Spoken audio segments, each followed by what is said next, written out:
now you're sharing the Zoom Yeah, screen. Now we that's see what I you. wanted, because I want, yeah, this should be it now. This is Is it. it Yeah, if you okay put like in, this? can you put it in presentation mode? Why don't you go to slideshow and then there you go. Oh, Now, now you see the, Oh, no. Wait. okay, but now I I think see you the should. problem. This is, I should share my second screen and not my first. Yeah, Okay, usually what I do, I I'll go put it in again. presentation mode already, and then I share, and then you need to select the screen where you have it on presentation mode. Now we see your Explorer, your file. Now this is it. There. Yeah, Great. there it is. Yeah, good. Okay. Hello, But everybody. I don't see the title. Oh, the title, yeah. There it is. Yeah. Okay. Great. I suggest we just leave it there. I will start the meeting, and then I'll hand it over to you. Good. Yeah. Hello, No problem. everybody.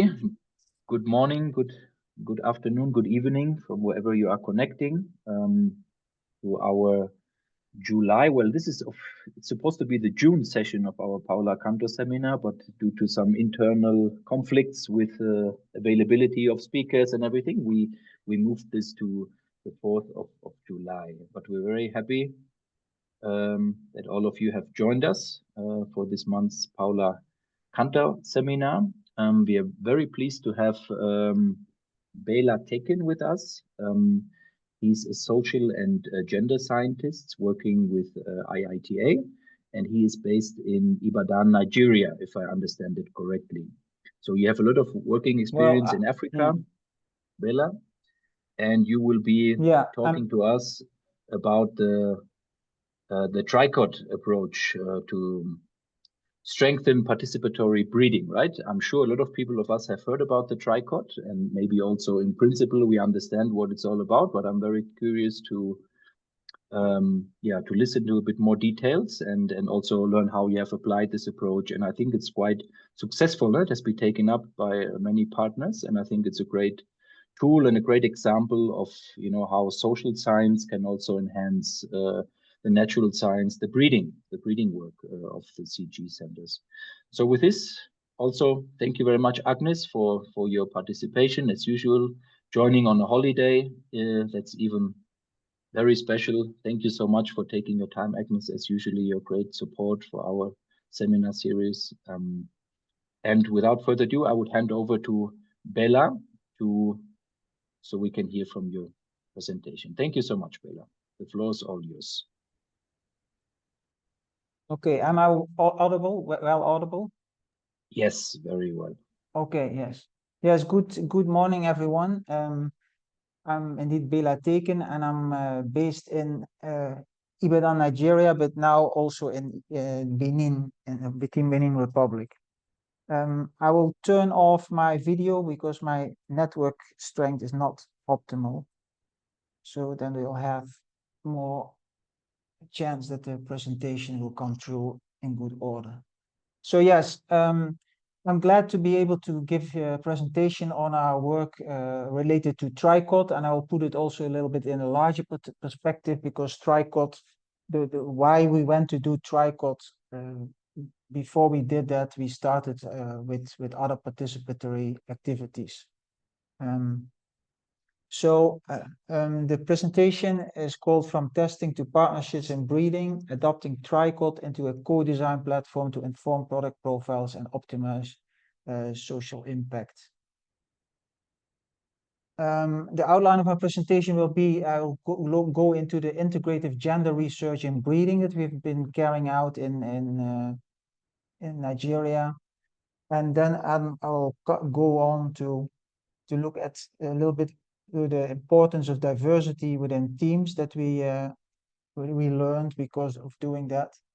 Then I will have a look at a little bit of gender and breeding, the conceptualization and vision we have about we've built up about that. And then we go to the methods to work with key value chain actors for concrete feedback and insights. And then let's focus on the TRICOT approach, and that has the following elements that are listed here. And the ones in italics are really the ones that relate to TRICOT. So in IITA, we have been doing integrative gender research, which we developed gender responsive tools for breeding, which is customer and product profiling with a gender lens, so to say. And then also, if you have done that, if you have your product profiles and your customer profiles, then we go for each trait. We're going to investigate if the trait, if you highlight that trait, if it can do any harm or any good with relates to gender. That's what we have done. And then we have looked in depth into trade preferences along the value chain, and we started with farmers and processors, and then we went also to marketing and consumers. And then we've been after that, and part of that as well is piloting the scale participatory variety selection with farmers and processing using the tricot approach. We've been doing that mainly in cassava. We started in cassava, but we have been scaling that now also to other crops. There's also been tricot now in organized in sweet potato, and we are working on plantain as well and yam. And this we have seen this tricot approach as a kind of practical has become a kind of, as we also see, a kind of practical platform for transdisciplinary research. IIT is a public institution, and its main focus is really on how to make sure that we have social impact in all the activities we do, of which genetic innovation is a big one, and new varieties, seed systems. So there we really have to know that we are doing this specifically for social impact. We have learned by doing all these activities and investigating crop user preferences. We have discovered that in a research team, it is really important to have a diverse and multidisciplinary team, and also gender diversity, even within the institution of the team. And you can see here from an example that if you have ethnic diversity and gender diversity within enterprises, this is a study in enterprises, you can win a lot of percentages on performance. These are economic performances of companies, but it also counts a lot, of course, for research institutes. And the learning we had here really is, okay, we can engage, we can have a lot of different disciplines together, but we have to, of course, engage in meaningful ways. And the tricot and the field trials are really an important aspect of that shared commonality that we have with different disciplines. And here are some three different things we have really seen that are important within transdisciplinary teams is, of course, you have different disciplinary viewpoints. Everybody is in their comfort zone of their silo a little bit. Then you have the asymmetry between natural and social science. Natural science is more easily communicatable, while the social science is always putting more complexity, and that doesn't do its favor with regards to funding and communication. And then, of course, we have the gender and bias practice of the team members. A good example of that is one trade reference study we did by asking people at the roots level, intermediate and final product level, what preferences people liked. And here in each of the activities, the first, of course, being more social science, participatory processing, more food science, and consumer testing, also more food science. And each of the activities, we had food scientists and breeding staff and a socioeconomist. All these people were all in all the activities present. And we have a publication on that, and we see that in the countries where this was not so much the case, we saw also that product profile with all the needed characteristics and traits that were important for the users didn't trickle down so much in the final product profile. And it was not so much, the product profile was not so much respected and supported by the breeders in the end. So this is a good illustration of that. So based on that, we really developed a kind of management system for breeding. That publication is here highlighted. And it really is about going for each breeding stage to see what kind of disciplines are necessary at that stage and what kind of decision rights do these disciplines have. So you see for social science and gender in the beginning, in the first stage, they have to agree. And then the project management who takes all the information together, they can decide. And you see that also there's NARS, the national institutes there, apart from IETA, because the national institutes have the power to release varieties. So this is a management system that was developed. Now I want to move to the conceptualization and breeding that we have kind of developed. So our conception is that, of course, you have all kind of users along the value of food chain. And there you have a domain of subsistence farming, you have cultural meaning of the food crops that determine what people want, and you have, of course, the market value chain. And we have realized that there's really need for a human-centered design with regards what people want, because not the people themselves know exactly what is needed, nor the ones that design the technology.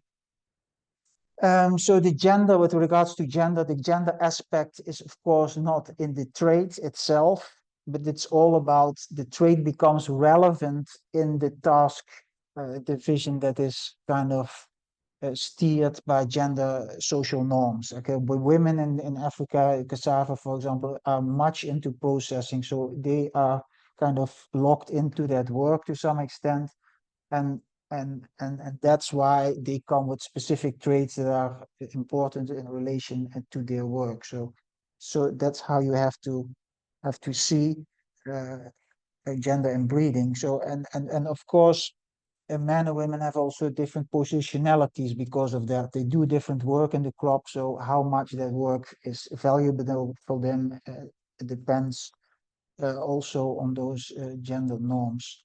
So what do we want to do as breeders? Of breeders, we can of course go to all kind of regions and look at different intersections between women and ethnic groups and all that, and then go and breed for every locality, which is of course not a good approach. It would be too much expensive, and you can also have you will make too little gain. You make too little, you create too less added value. So it is really about studying the diversity in the population of users, like breeders also study the diversity in their genetic material. You have to study the diversity among the users and then see what are the recurrent traits for maximal social impact, and then have those on board. So it's not about breeding for 100 traits at the same time, which we know that all is very difficult.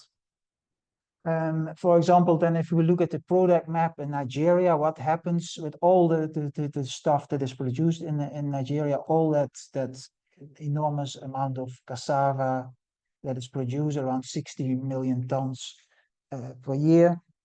You see that the most is done by smallholder farmers, and they all process it often themselves, or they give it to processors, and that is then what you see here, the green swim lane, where you see a clear gender division of labor, where women are very prominent and also set the quality characteristics within the value chain. And then you have a very important one in gray up there, which is almost 50% is just used by the farmers themselves for either to feed the laborers on the field or for their household consumption, which shows that if you only look at the market and people are risk averse and they cannot say that this cassava is really for the market, and then because of risk you see that they cannot sell it, but they have to eat it too, so you have to the product profiles have to live up to those two different uses. So this is the situation, for example, for Nigeria. So we are focusing on that green swim lane to kind of create social impact. So what is the vision now? We have a diversity of crop users along the value chain. Men and women are present in different proportions in there. Women and men have different agendas and differ in relation to the work they carry out and their positionality. work conditions differ among different social dimensions. And then one of the most important insights is that discourse information from surveys is not enough and is also not inclusive. No, people, if you do surveys and you ask people what they want, in the first instance, they will not know maybe what they want because they are not breeders and they don't know about other varieties so much. And then also a lot of people who are not well spoken will not be included. So you have to have really something that taps into the actual expertise of the people, and it should therefore be a tested evaluation. So new varieties have tested under users' conditions for real impact. And as I have been highlighting already, we need a human-centered co-design approach here, because also because of the you also want also have real-time feedback in breeding and not wait for a whole representation of reality which can then feed into action. No, you really want emergent properties. Now you want to see things, what kind of traits emerge in real time, so that you, because the representation always lags behind the reality. So that's the vision.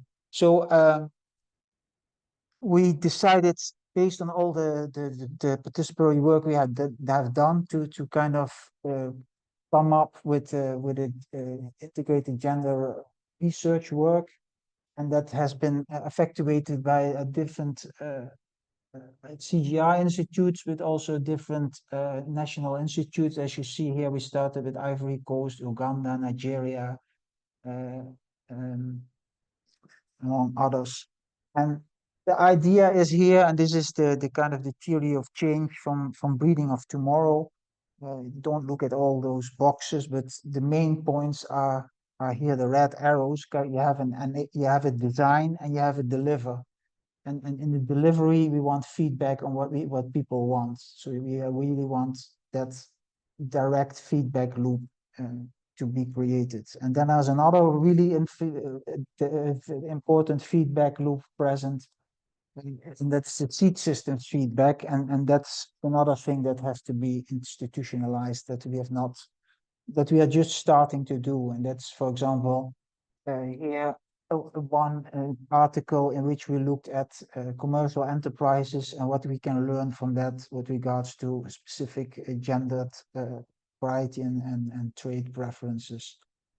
But we are focusing on, as I said already, on the approach of the design. So if I go back here, the co-design and delivery. So what can we do there?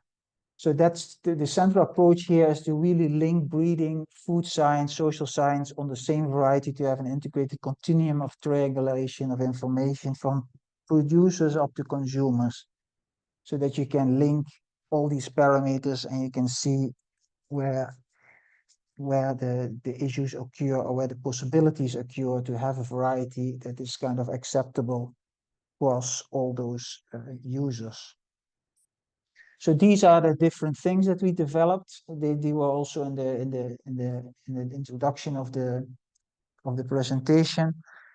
We have post-harvest evaluation and processing with food products by processors, and all the others. And you see that the last four are specifically related to tricot, because you would use tricot methods, which is an incomplete block design. We used it for consumer testing, but also for on-farm trials. So I'll go one on one through these methods now. So the first one is participatory processing with experienced processors. We come with 6 to 8 varieties, and then they do pairwise ranking, which one is the best and which is the worst of the two. And they do all the combinations, and you might say, okay, if you have 9 varieties, you have 45 combinations that have to be done by everybody. That's not a problem. People really like, they have a tested feeling what is the best variety there. It's not a problem. Women who process can give you those 30 or 40 combinations without any problem. It goes very fast. And then at each point, also at the comparison, we ask why one is better than the other, to elicit also reasons why one is better than the other. And this provided sometimes better information than surveys. And then we also do processing diagnostics, which is not asking people what they like specifically, but looking what happens. No, we're diagnosing how much time it takes to process, how much food product comes out of a specific amount of fresh root yield. And that relates to the specific drudgery that can be involved. For example, and this is how it works. No, yeah, comparison A, B, A is better because it doesn't have fibers in there, and it has less water, these kind of things.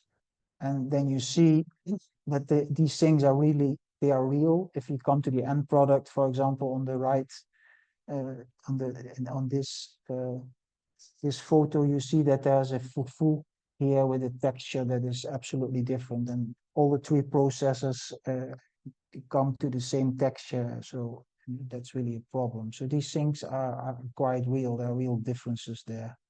And then you can, based on all the things that we ask, all this each pairwise comparison, if you do the frequencies of what is most mentioned, you can get kind of a prioritization of traits that are important. So with regards to the processing diagnostics that relate to drudgery, we also find very interesting relations. Like if you have roots with higher dry matter content, you indeed get more food product out, and that's just that expectation line. But some varieties you only need you need less fresh roots to get to the same amount of food product. And this is what is interesting, of course, because those varieties that are under the line, under the diagonal line, are relatively easier to process. They might have even less dry matter, but still with the same amount of fresh roots, you get the same amount of food product quality. And this is also very real because, for example, for yam, we see that the same variety, which is a good variety, gives you good food product, but some variety is 3 times more, it costs 3 times more labor to pound. And as you see, this is done a lot by hand. So this makes also a lot of sense. Then we go to the evaluation after we put within the space of the marketing, and you do the same. Instead of now doing pairwise comparison, which could also be done, but because we wanted to link to the economic domain, we are going for auctions. So it's really like willingness to pay. And then we show the show, for example, in this case, we show the plantains, and then people bid the highest price. They are the same quantity, so they bid which they like, they put a price on all of them, and then they will cook them, and then afterwards, which we'll see later, they will also make the fufu, the pounded fufu from it. So, and then they keep bidding. So there's 3 rounds of bidding, so you can see which characteristics they like from the presentation in the market as raw food to the food that comes out of it. So here you see the third product added, so the cooked one, and then after that the pounded one, and here you see the bits that are done. Then we also do a food science tripod consumer testing, which is the incomplete block design. So we can, in traditional food science, you have to let all the people taste all the varieties that you test, or you have to do it in separate blocks. But the tripod, you can have, for example, 12 varieties, and each consumer only tests 3 varieties as part of incomplete block. And there we also get information about what is demanded by the consumer at the level of the consumer. And of course, there are also, we saw, for example, there are no gender issues, but there are social inclusive issues here, like people in the city like other varieties than people in town. And then there's also a difference with regards to ethnic groups, because different ethnic groups have different ways of preparing the food products. And you can then see how that goes here, how we test with 3 people. You can do this assessment everywhere because it's quite simple. People don't have to learn a Likert scale. They always say which one is the best and the worst, and then overall, and then with regards to some texture or color things that we know are important for the consumers. And then you can also kind of go and and see and link that to the food science analysis, the things in the laboratory, and you see that the color is very important. The overall liking is related to the color of the food products. But if you remember those separations in ethnic groups, if you bring them in here now, you can see that for the second group here, which were a particular group of ethnic groups that are practicing less fermentation, you see that the color is much less important there. The overall liking is more related to solubility and only one color component, which is the redness. While for the other, where they practice more fermentation, you see that color is much more important, which is also logical. If you have more fermentation, you get more color issues. So you get these insights, social insights. And we see also by using this TRICOT method, we are now working on a publication. By using this TRICOT method, we get a better articulation of results than the traditional Likert scale. We see that the results from the TRICOT speak better to the food science analysis on moldability, for example, cohesiveness, instrumental texture things. And that helps a lot because we can then link this to the genetics so that we can select earlier on in the breeding cycle for specific quality traits. And then here we come to the TRICOT approach that we did. And what is the advantage of the TRICOT approach? We all might have read about it, is that we can overlay it with climate data. We can have some intersectional gender information. If we have the social information from the users, from the TRICOT participants. And we can go for trait prioritization. How much is the traits that are evaluated during the growing and as well the processing into food products at each of those time points, which traits are most related to the final choice that people make. And I will just go into detail about that. I think participatory breeding, it was mentioned in the introduction. Participatory breeding, we see that there was in the CGIAR, we had a 14-year-long sponsored project which included participatory breeding. The problem with that is that the limited genetic gain that is there, because all those participatory breeding activities are really focused on a specific niches. And that doesn't allow for specific big leaps to be made to come with varieties that are really adding value. So to deal with this problem and to have a more scaled and integrated and more systematic on-farm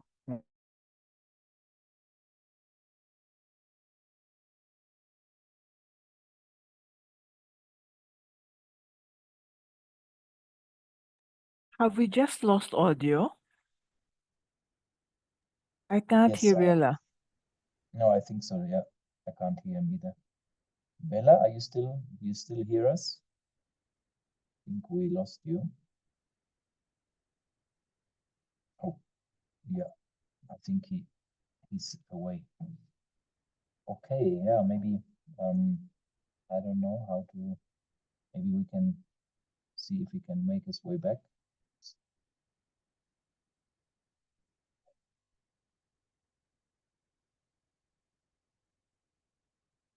I think he left. Probably he was saying he had no, he's here. Bella? Hello? Hello? Yes, hi Bella. I think we lost you for a moment. At what time point I broke off, but you were talking about the participatory breeding. You were saying that it's mostly focused on yeah. niches. You would have about 5 more minutes, Bella, to wrap it up. Okay. Yeah, okay. Now I'm going towards the end. Let me see how we can share. Yeah. Screen 2. Okay.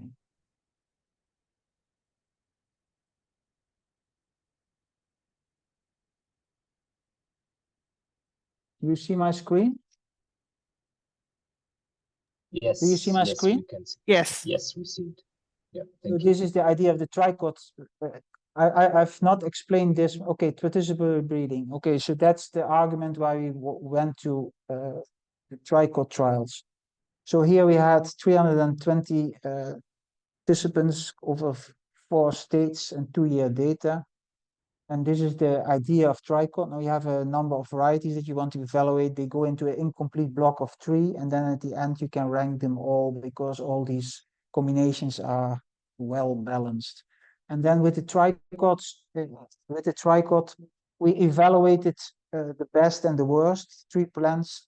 We asked the people which were the best and the worst from planting to the final choice. And you see that there are post-harvest and also pre-harvest characteristics represented there. So at all these moments, we asked what is the best and the worst, and then we have the final evaluation. And the setup here is really specific because we also included processing. So people just continued their evaluation into the food products, and then also the food product was always evaluated by that person in the tricot participants household that did that work. So you had a lot of times that women evaluated the food product, even if the participant is a man.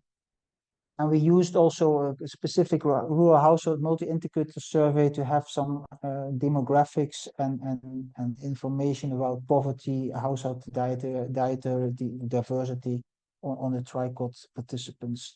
And here, these are the standard demographics we asked apart from that. And then the selection of the tricot participants was also really very specific. We really wanted to have a proportional representation of how involved people, men and women, were in cassava breeding. So it was really based on expertise, but it's also based on local social groups, specific local social groups that were relevant, not the abstract ones, age and ethnicity only, but local social groups. And we wanted to make sure that they were represented in the tricot participants as well. And for that, we did kind of at community level, a little exercise on what kind of groups are there and how do you distinguish between people that are better off and less better off and what do they do. So we wanted, if there's cassava or crop experience, then we included those people among the tricot participants. And then very important, we worked with a lead farmer for social control, and that lead farmer was not put there because we thought we were coming with a project, but it was really based on local leadership acumen and the tricot participants, the person who gathers all the data, was kind of democratically chosen by the tricot participants. We did 3 lead farmer trainings, which were also very important to make sure that we know what kind of traits we are evaluating the best and worst. It was translated into local languages. And then we had a simple guide where people can write everything down, and it's really analog to the ODP tablet system. So if people cannot really put it into the tablet, they can photograph the page and we can enter it for them. But it's also very good that they have all the data physically at their end so that they know what they have been working on. That's also very important. So here you see, for example, before and after harvest, we see what kind of traits we evaluate. Always the overall impression, what is the worst and the best plant, and then also the specific traits that are important, that we know that are important for farmers, and also articulated in a way that farmers understand it. And so not specific breeding terminology. And then after harvest, I also did a lot of continuing that evaluation as well. And you can also see then, when we did the analysis, you can see if you overlay it with climate data that are all online and you enter the harvest and planting dates, certain varieties apparently did better by a night temperature higher than 25 degrees, which is climate change relevant. So you have that information. Then you go to, for example, what relates best to the final choice, which characteristics, and you see that there's a difference between men and women mention more those things observed related to their work of processing. And based on that specific intersection where women were the participant and also women were processing the food products, we got some information about varieties that were clearly the best. And it is all related, mostly related to post-harvest processing, because we see that the differences in varieties mostly lie in that area. You see that we released varieties based on that. I'll change this, skip this for the moment. And you can also see them to go to the Romas indicators, people where there was less male control in the household, they liked other varieties, and people who were food insecure had also specific preferences for varieties. So this can all give you very good input for where you can put your money or your effort to promote varieties for social impact. Here you can see, for example, specific varieties, how they performed from pre-harvest to processing in the liking of the farmers, and then there's low male control and food secure. You see a different pattern for as food insecure, for example, among women, and where there's a lot of male control. Then this is what we just did with those, looking at those specific parameters, but now we did a better assessment actually, where we kind of holistically see all those demographics together, and then do PCA. We did this as a PCA just based only on the demographics of the participants. And if you are then going to see what each of these clustered groups are and what they like with regards to preferences, which is the first step here, you can see that, for example, there's 3 segments, and this segment are more the male people who sell cassava fresh, and they have specific trade preferences, a variety and trade prioritization preferences.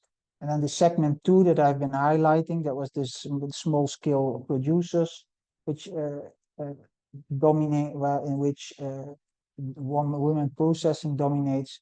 They have other top varieties, and the interesting thing is, by using this kind of more holistic approach, not so much looking at gender only, but taking all those demographics together, we see that a specific variety that did quite bad actually, when we assessed that specific intersection by looking at women processors, did not so well. But if we now go to that same group that was our target, which is the small scale processors for food, we say that a specific variety game changer that was doing very well in all the other assessments that I've been highlighting outside of the tricot, that it now comes together, that this variety is also doing well.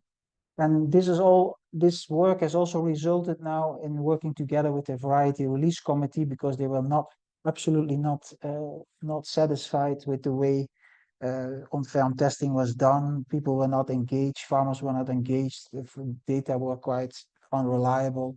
So we managed to do a tricot for variety release, engaging the official Nigerian variety release committee, and this has resulted in tricot being accepted in Nigeria as an improved way to do on-farm testing for variety release. And it was also quite a good success, because 2 varieties, also looking at the social inclusion, again, 2 varieties were coming out as best, and they have been released.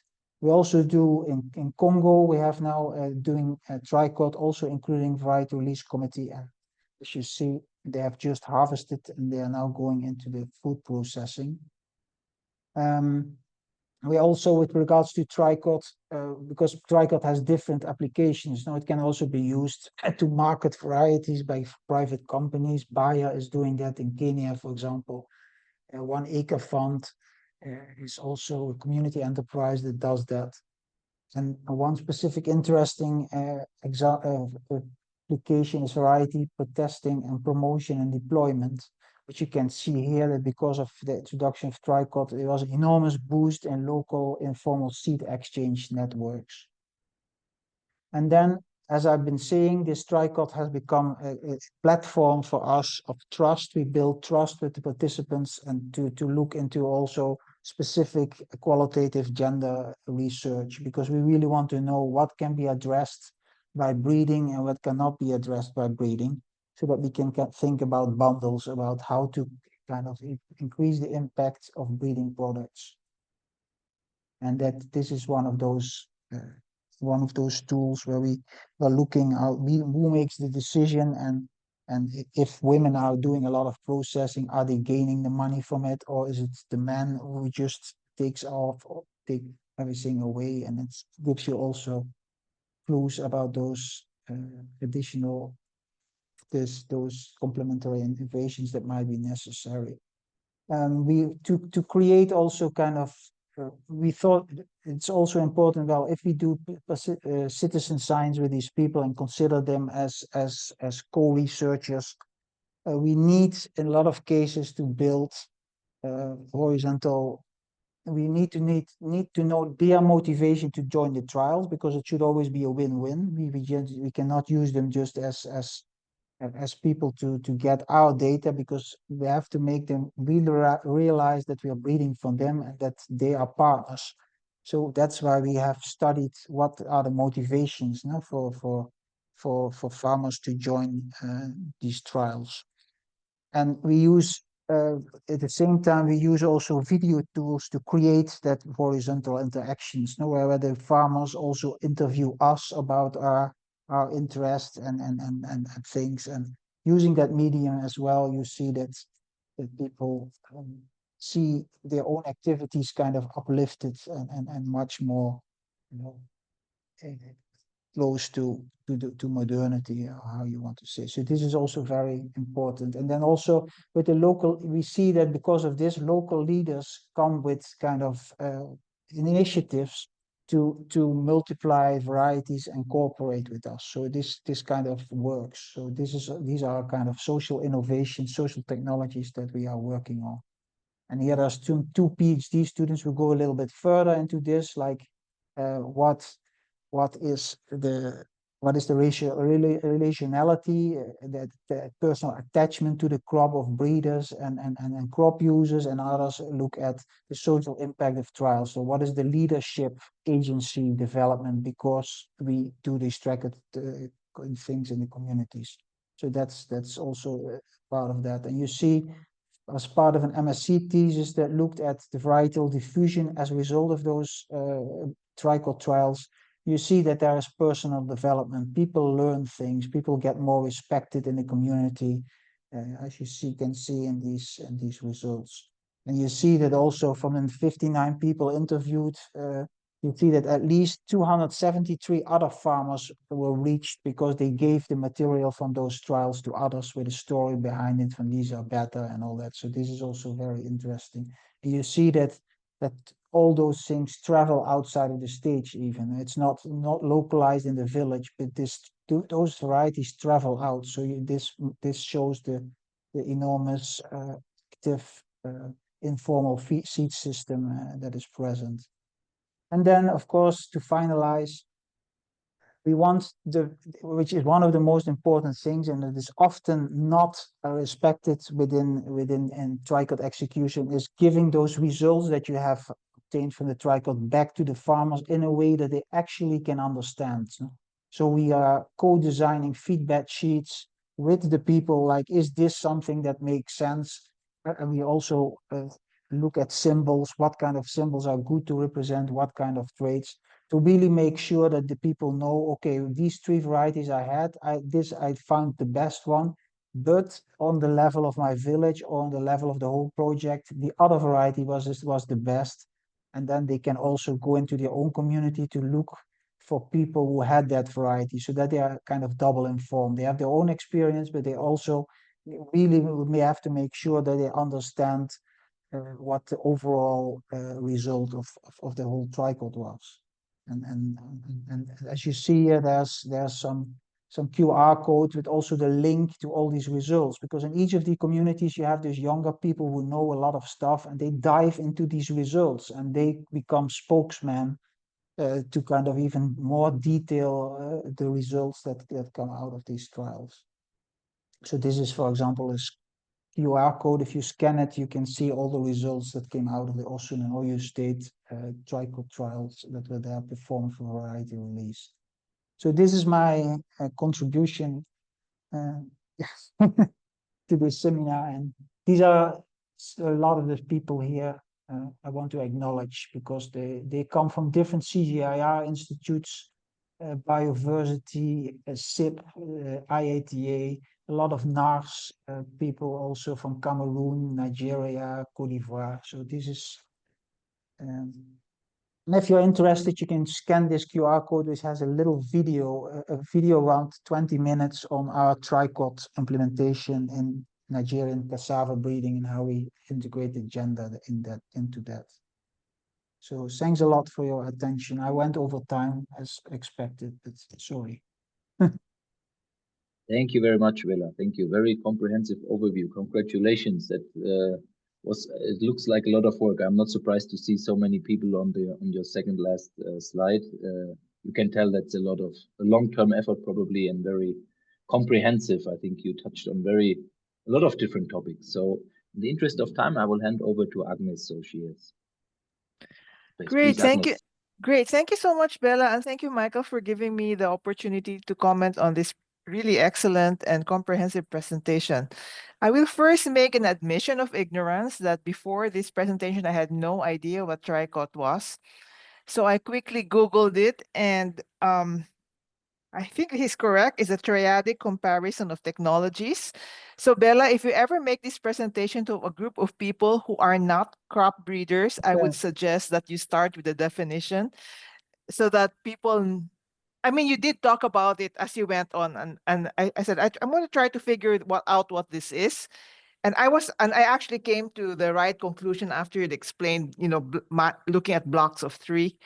But I think it would be helpful if you started that off in the beginning, just for people who are ignorant like me.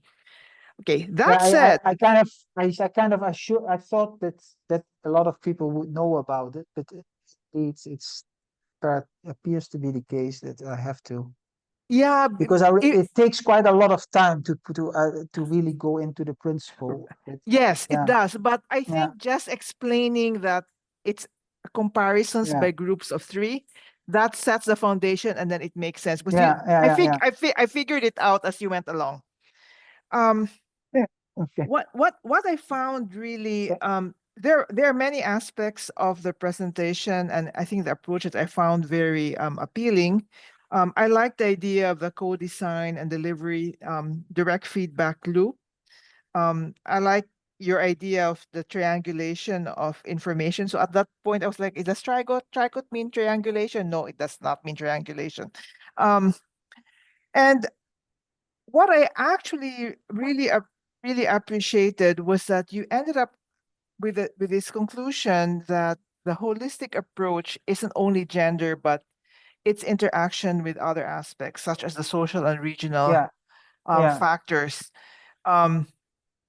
I also liked your the way you embedded this approach with a better understanding of partner decision making, and also the use of citizen science, the approach of citizen science, and considering people as co-researchers. So I think it's an excellent approach, and congratulations.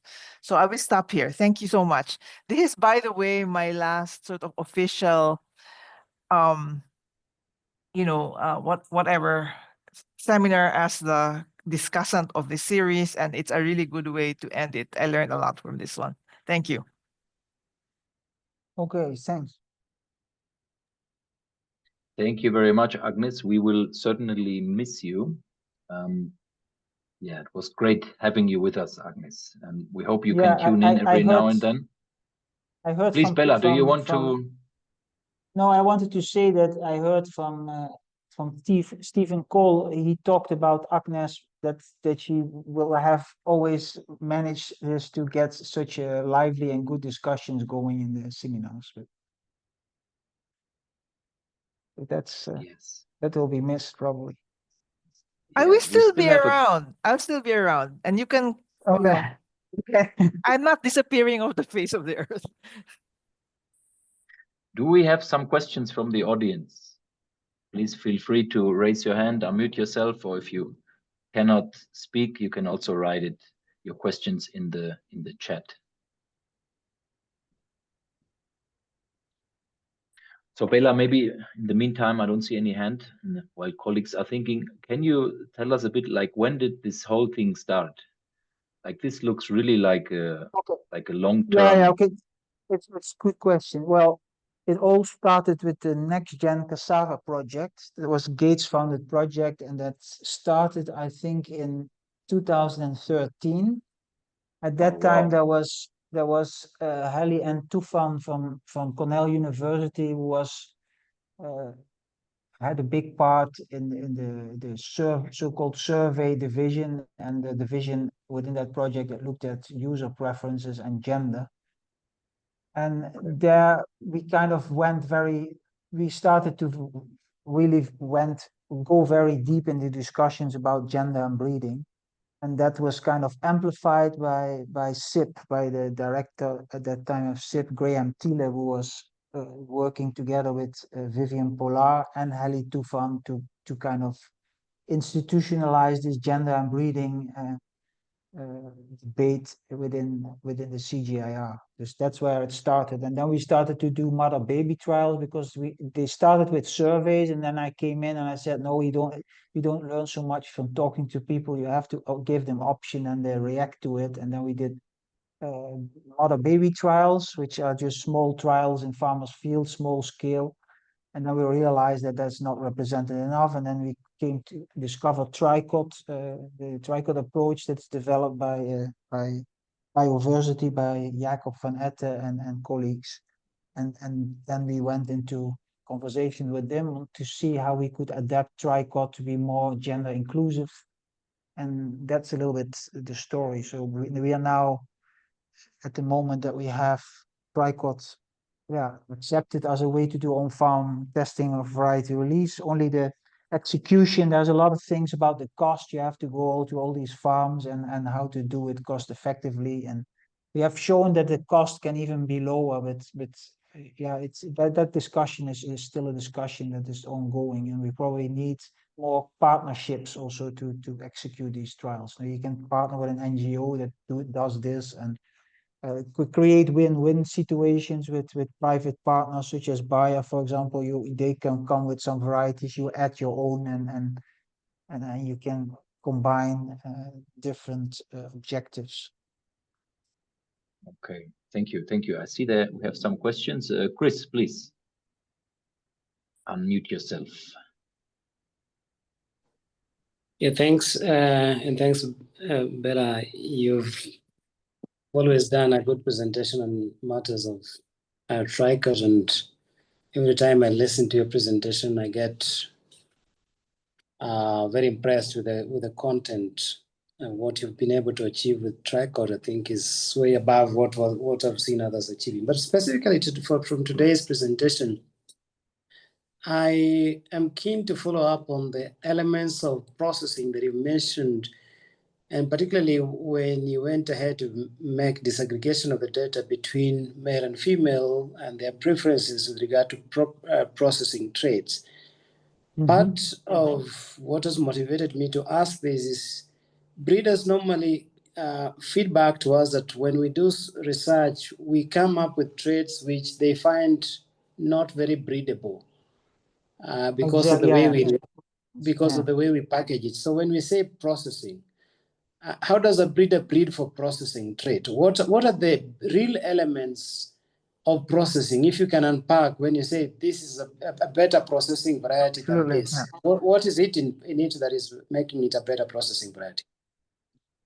Well, there are quality aspects to it, and there are diagnostic things to it. So the quality aspects, we saw that, for example, the texture of the food and the color were one of the most important things. And then the question is, okay, if texture is that important and color is that important, how do we translate that to traits that can be used by breeders? And that's why I presented that part on where we are linking overall liking with lab analysis. And those lab analysis, we see, for example, if the textural meter values are a specific level, we can then link that also to biophysical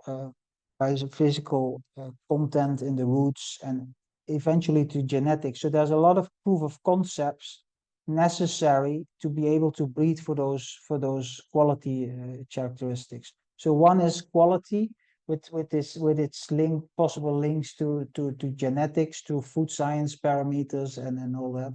And then there is also the ease of processing. Now, how is this processing? How much energy does it cost to process? How easy, for example, do certain roots ferment and become soft? Some become soft very quickly, others don't become soft, and then you lose a lot of root because a lot of root doesn't become soft, so that cannot become a food product. So you have the food product yield as a very important component, and then also the labor time. No? But we now work with labor times, like how much time does it take for women to process, and then it's sieving, you have specific operations, toasting if it's gari and all this. So you look at those, and then the idea, of course, is that in the end you don't want to go and measure all these things all the time, because you can do it on a limited amount of clones. It's enormously time consuming and expensive. So you want also now to see what causes a specific variety to not soften well, or what causes a certain variety to take a very long time to toast it till it's done, and those are again proof of concepts that are necessary. So you have to set up all these operations, make sure that at each of those steps you take your necessary lab analysis and stuff, and then you can start seeing those trends. And we have some success there that we could identify specific food science parameters to the quality, and those specific food science parameters could also be linked to genetics. So we are starting just with that work, but that's an excellent question. It all has to be, you can come with it has to have heritability, because if there's no difference between varieties in processing qualities, then it's not something to be addressed by the breeders. But we have shown with our publications that there is a clear varietal difference with regards to quality and product quality.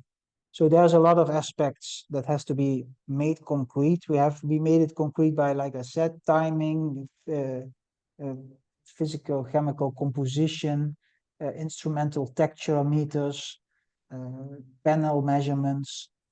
So all that stuff has to come together to now kind of make the link to the genetics, so that that later on, if we breed for cassava and we make a cross and we have like 10,000 crossings, that we at that level we can see in the genetics already, okay, well, this half can be thrown away because it will not have the desired food product quality. So at this point we can only do that with the late stage breeding populations, which is an extremely big limitation, but it has to be done now because it's a platform for all those proof of concepts to kind of advance. I don't know if that is an answer to your question.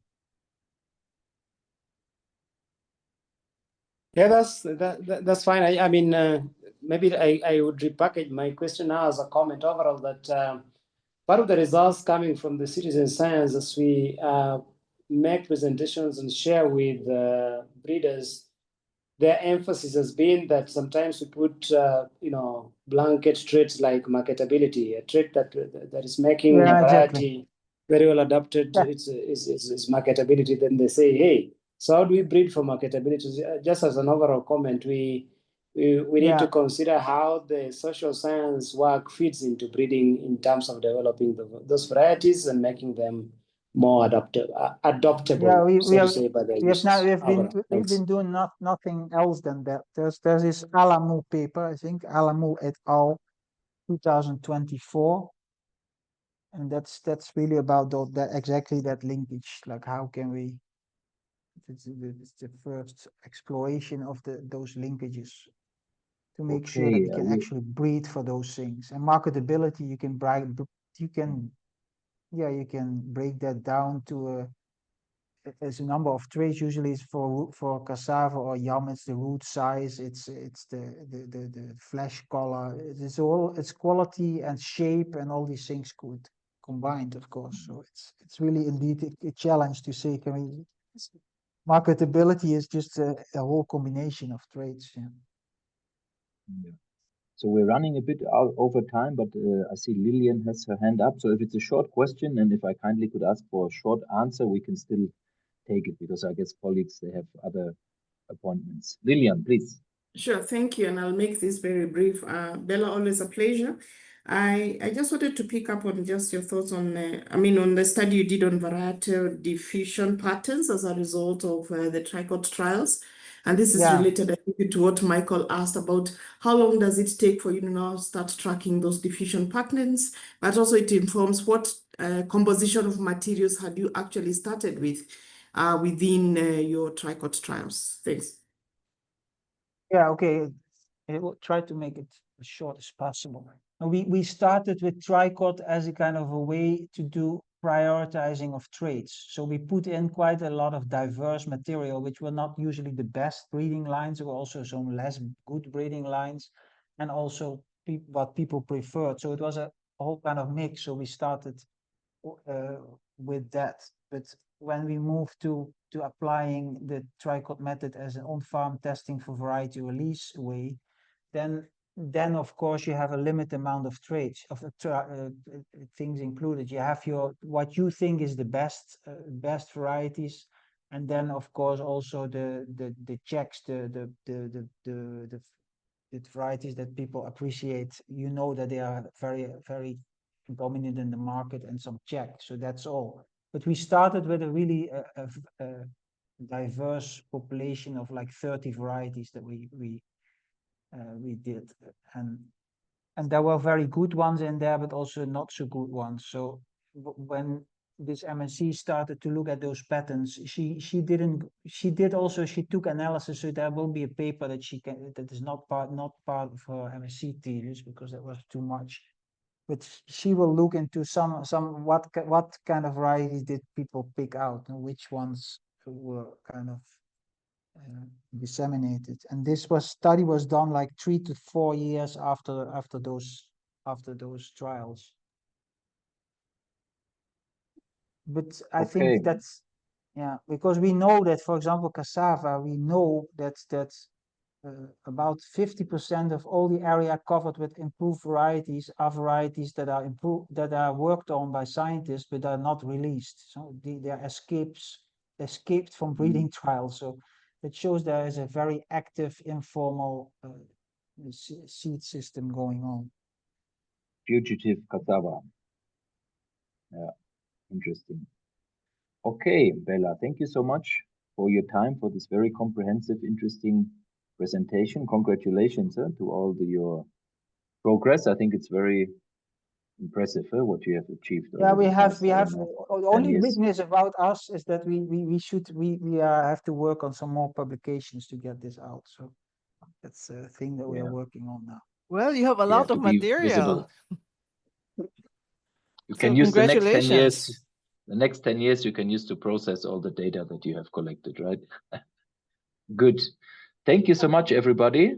Thank you again, Agnes, not only for today, but also for the past couple of months. It has been a great pleasure having you with us. I think it's always very, very interesting to hear your interventions, your comments, suggestions. I think was a great inspiration for all of us, and we'll miss you, and we hope that you will join whenever you find the time. You will join at the future seminars as well. You'll always be invited, of course. We have a summer break, so there won't be another session at the end of this month. We will meet again the end of August. Thanks again, Bella, for your time, for being with us today. Oh, thanks. It was a pleasure. Thanks to all who attended, and sorry that we went a bit over time. And I wish you all a good Friday and a nice weekend and a good summer. Take care. Thank you, everybody.